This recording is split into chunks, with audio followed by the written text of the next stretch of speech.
काँग्रेस पक्ष शरदचंद्रजी पवार या गटाचे जाहीर उमेदवार आणि आपल्या विकासाचं पर्व नवा अध्याय आणि परिवर्तनाचं ध्येय घेऊन चालणारा आपला नेता आदरणीय अभयसिंह दादा जगताप काही वाजवायची वाजत राहायचं बोलतात अभयसिंह जगताप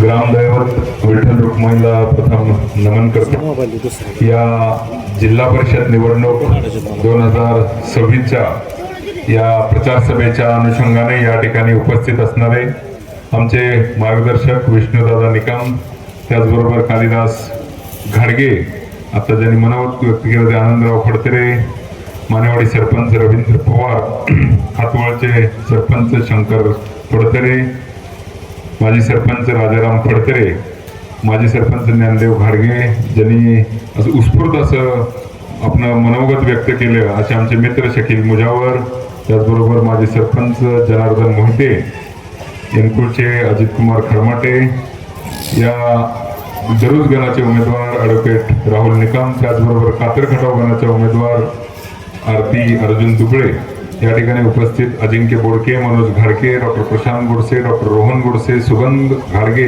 जयवंत घाडगे, दादासाहेब घाडगे, माझे मित्र नितीन घाडगे, अमोल वनवे, एनकुळवरून या ठिकाणी उपस्थित असलेले धनाजी लवळे, धनाजी काटकर, गोरख जाधव आणि उपस्थित सर्वच पळसगाव आणि परिसरातून आलेले बंधू आणि भगिनींनो, या ठिकाणी आवर्जून माझ्या विनंतीला मान देऊन उपस्थित असणारे पत्रकार बांधव, खरं तर पळसगाव पासून सुरुवात करण्याचं एक कारण आहे।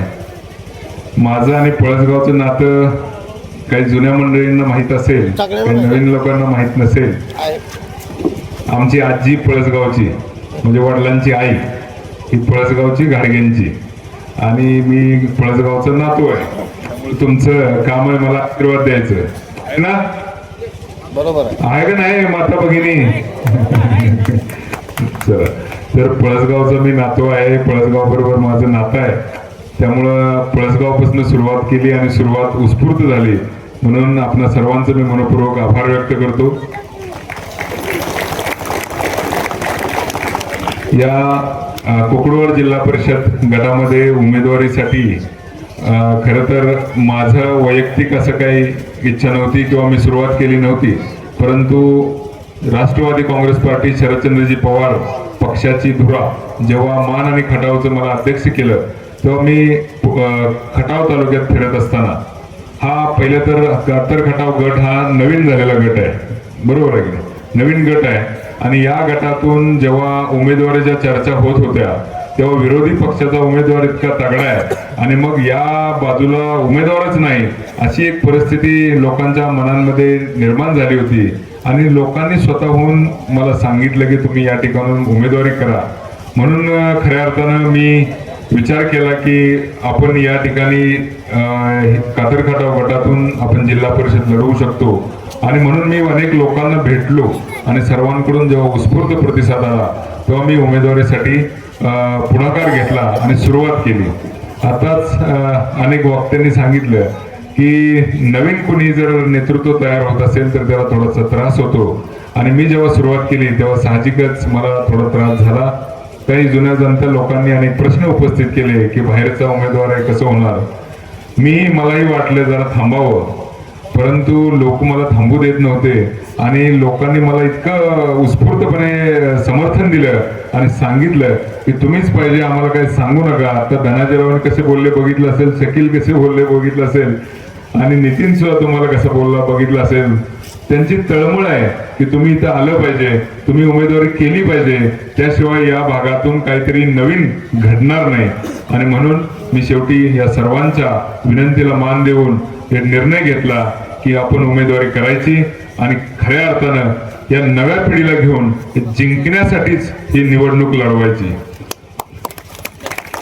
आम्ही जे उमेदवार दिलेले आहेत पंचायत समितीला ते इथे आहेत, जरा उभे राहा, आरती या आहेत आरती अर्जुन दुबळे, सामान्य घरातल्या आपल्या कातरखटाव मधल्या सामान्य घरातल्या उमेदवार आहेत. दुसऱ्या बाजूला शेठ लोक असतात, तुम्हाला लवकरच येतील पुन्हा एकदा प्रचाराला, पण आपल्याकडे सामान्य घरातल्या आरती दुबळे शिक्षित आहेत, त्या तुमच्यासाठी सभापती पदासाठी उमेदवार आहेत, त्या चांगलं काम करतील अशी मला आशा आहे आणि त्याला तुमच्या सर्वांची साथ मिळेल अशी मी आशा व्यक्त करतो.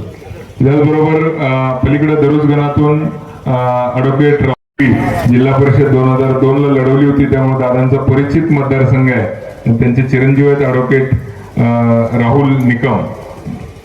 बसा. तर असे तरुण उमेदवार घेऊन आपण जेव्हा मैदानात उतरत असतो तेव्हा जुन्या जाणत्यांना थोडंसं आवडत नाही आणि हे साहजिक आहे. परंतु तरीही सर्वांच्या साथीनं मी ही निवडणुकीत पुढे जाण्याचा संकल्प केलेला आहे आणि पळसगावकर नक्कीच माझ्या पाठीशी, आमच्या टीमच्या पाठीशी उभे राहतील असं मला खात्री आहे. डॉक्टर साहेबांनी आताच तुम्हाला सांगितलं की काय परिस्थिती आहे.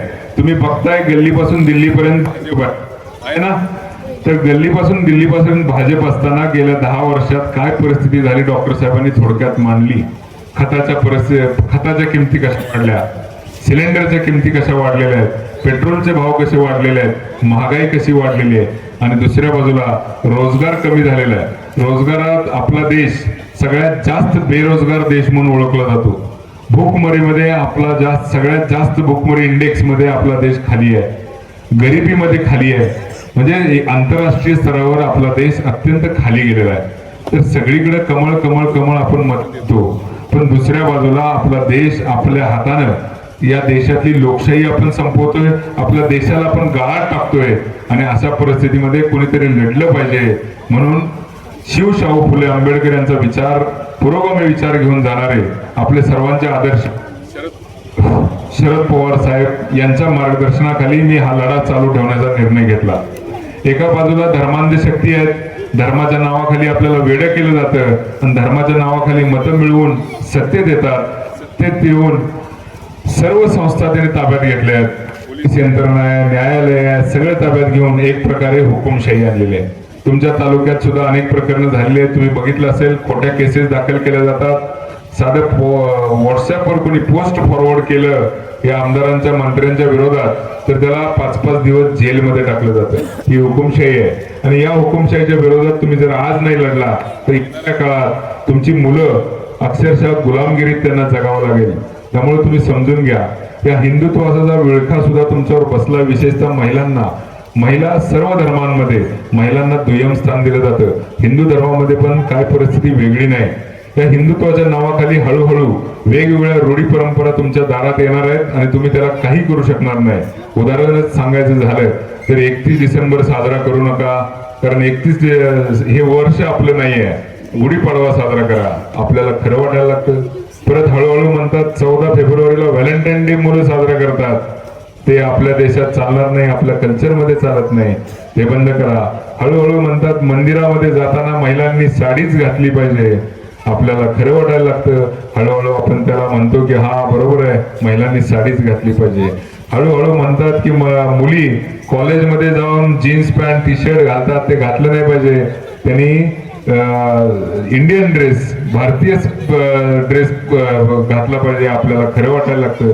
असं हळूहळू आपल्यावर एक बंधनं लादली जातात धर्माच्या नावाखाली आणि आपल्याला त्या अंधश्रद्धेच्या विळख्यात टाकण्याचं काम या RSS वादी पक्ष करण्याचा प्रयत्न करतात. आणि या धर्मांधतेच्या विळख्यात जर तुम्ही एकदा अडकला तर पुन्हा यातनं बाहेर पडायला हजारो वर्ष लागतात. तुमच्या माहितीसाठी सांगतो, गौतम बुद्धांनी या मनुस्मृतीच्या किंवा या धार्मिक विळख्यातनं बाहेर पडायचा प्रयत्न केला. तिथून ते डॉक्टर बाबासाहेब आंबेडकरांना 2500 वर्ष लागली, तेव्हा कुठं अस्पृश्यता गेली. लक्षात घ्या, हा जो विळखा आहे ना, हा अंधश्रद्धेचा विळखा इतका जोरात बसतो की परत 2-2 हजार वर्ष आपण यातनं बाहेर येऊ शकत नाही. म्हणून कुठेतरी पुरोगामी विचार, शास्त्रावर आधारित, सायन्सवर आधारित विचार या देशात रुजला पाहिजे. देशात उद्योग वाढले पाहिजे, या देशात युवकांना रोजगार मिळाला पाहिजे. म्हणून कुठेतरी आपल्याला ही भाजपची घोडदौड थांबवली पाहिजे. पुरोगामी विचाराने, शिवशाहू फुले आंबेडकर यांच्या विचाराने चाललं पाहिजे. आणि म्हणून मी या चळवळीचा भाग झालोय आणि स्वतः लढण्याचा निर्णय घेतला. आता जिल्हा परिषदेची निवडणूक आली, आता नितीनने सांगितलं पैशाचा मारा भरपूर होणार, पाण्यासारखा पैसा तुमच्या दारात येणारच ना. पाण्याचाच पैसा आहे पाण्याचाच पैसा आहे, तो पाण्यासारखा तुमच्यापर्यंत येणार.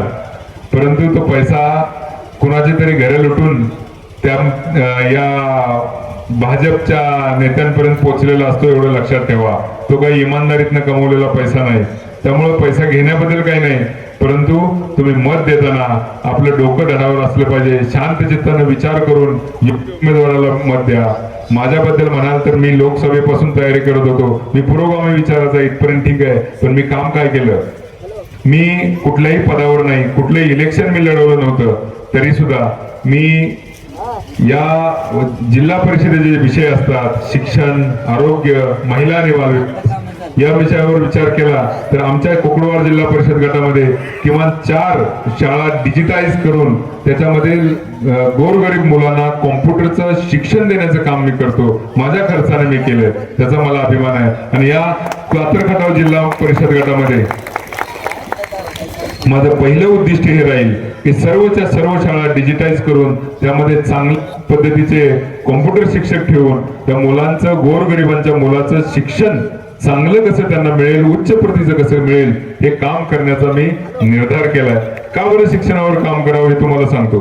खरं तर गोरगरीब लोकांना जर त्यांच्या दारिद्र्य रेषेतून बाहेर पडायचं असेल तर एकच आशेचा किरण असतो, तो म्हणजे त्यांचा मुलगा किंवा मुलगी जर शिकली, एखादी अधिकारी बनली, एखाद्या मोठ्या कंपनीत नोकरी लागली, एखादा उद्योग त्यानं उभं केला तर कुठंतरी गोरगरिबांचं कुटुंब दारिद्र्य रेषेतून बाहेर येऊ शकतं. म्हणून आपल्याला खऱ्या अर्थाने जर काम, कशावर इन्व्हेस्टमेंट, कशावर जर आपली गुंतवणूक करायची असेल तर ती आपण आपल्या मुलांवर केली पाहिजे, त्यांच्या शिक्षणावर केली पाहिजे असं मला वाटतं. म्हणून गोरगरीब घरातली मुलं चांगलं शिक्षण घेतलं पाहिजे या विषयावर मी नेहमी काम करतो. आणि त्या विषयाचं पहिलं काम कातरखटाव जिल्हा परिषद गटातल्या सर्व शाळा डिजिटाईज करून करण्याचा मी निर्धार आणि संकल्प केलाय.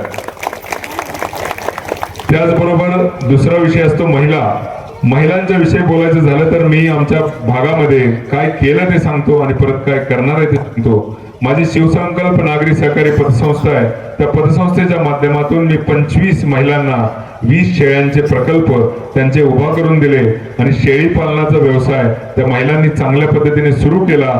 त्यांना पतसंस्थेतून काही कर्ज दिलं, काही बिनव्याजी पैसे दिले आणि त्यांचे प्रकल्प आता चांगल्या पद्धतीने सुरू आहेत. अशाच पद्धतीनं महिलांना उद्योग सुरू करून त्यांच्या उत्पन्नात वाढ करणं, मग काही घरगुती गृहउद्योग असतील, काही शिलाई कामाचे उद्योग असतील, काही शेळी पालनाचे उद्योग असतील, अशा पद्धतीचे उद्योग घरोघरी उभा करून या महिलांचं उत्पन्न वाढवण्यासाठी मी दुसरा आणि महत्वाचा प्रयत्न करेन असं मी तुम्हाला आश्वासन देतो.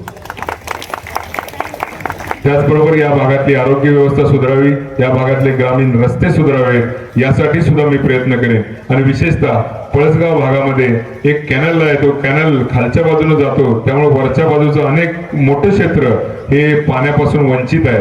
तर तिथून छोटी का होईना एक लिफ्ट इरिगेशन करून वरच्या बाजूला वंचित भागात पाणी पोहोचवण्यासाठी मी प्रयत्न करेन, एवढं एक तुम्हाला आश्वासन देतो. मी या स्टेजवर तुम्ही बघितलं असेल, कुठलेही आमदार, खासदार किंवा मोठे नेते नाहीत. आम्ही युवा वर्गानं, तरुणांनी ही चालू केलेली चळवळ आहे आणि या चळवळीत तुम्ही साथ द्यावी अशी मी विनंती करतो. छत्रपती शिवाजी महाराजांनी सुद्धा तोरणा सर केला, तेव्हा कोणी त्यांच्याकडे खूप मोठे योद्धे नव्हते. तरुण मावळ्यांनी पहिला किल्ला सर केला आणि तिथूनच स्वराज्याची मुहूर्तमेढ लावली. तसंच तुमचा आशीर्वाद जर आमच्या पाठीशी राहिला तर या खटाव आणि मान भागात एका नवीन नेतृत्वाचा जन्म होईल, एवढंच मी तुम्हाला एक आश्वासन देतो आणि थांबतो. जय हिंद, जय महाराष्ट्र. अशाच नवनवीन अपडेटसाठी आमच्या खबर गावाकडची या चॅनेलला सबस्क्राईब करा. आमचे व्हिडिओ लाईक करा आणि शेअर करा. धन्यवाद.